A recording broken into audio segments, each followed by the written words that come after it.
Burası dünyanın bittiği yer değil. Burası, bilinen tarihin yeniden yazılmak üzere dondurulduğu devasa bir mezarlık. Antarktika, üzerinde devletlerin bayrak salladığı bir kıta değil, küresel güçlerin mutlak bir sessizlik yeminiyle mühürlediği karanlık bir arşivdir. Uydular neden bazı koordinatların üzerini bir sis perdesiyle örtüyor? Ve neden bu ıssızlık aslında kulakları sağır eden bir çığlık saklıyor? Bugün o mühürleri beraber kıracağız. 1513 yılında Piri Reis'in ceylan derisine işlediği o çizgiler bir hata değildi. Onlar bir mirastı. Buzun henüz kıtayı bir zırh gibi sarmadığı, dağların ve nehirlerin nefes aldığı o kayıp topografya. Modern bilimin ancak 1958'de sismik dalgalarla keşfedebildiği o sahil şeridini Reis yüzyıllar öncesinden nasıl görebildi?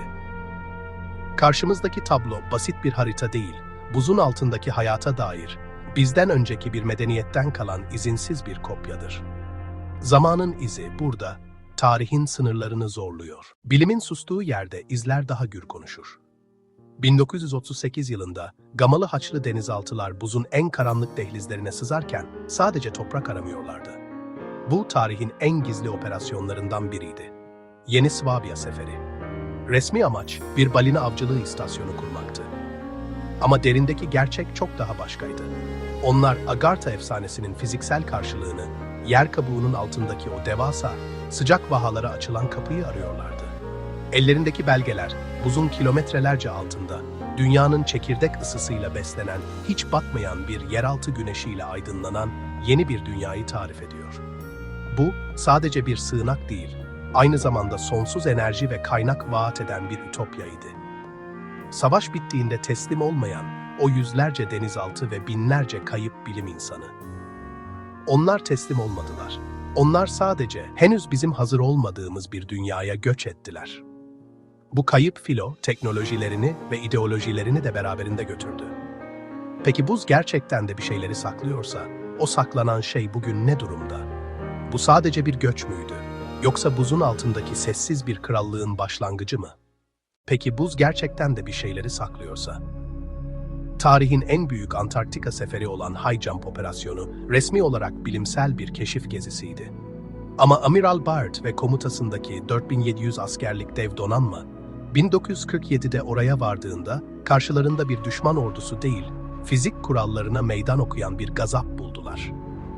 Byrd'ün sonradan sızdırılan günlüğündeki o tüyler ürperten not, her şeyi değiştiriyordu.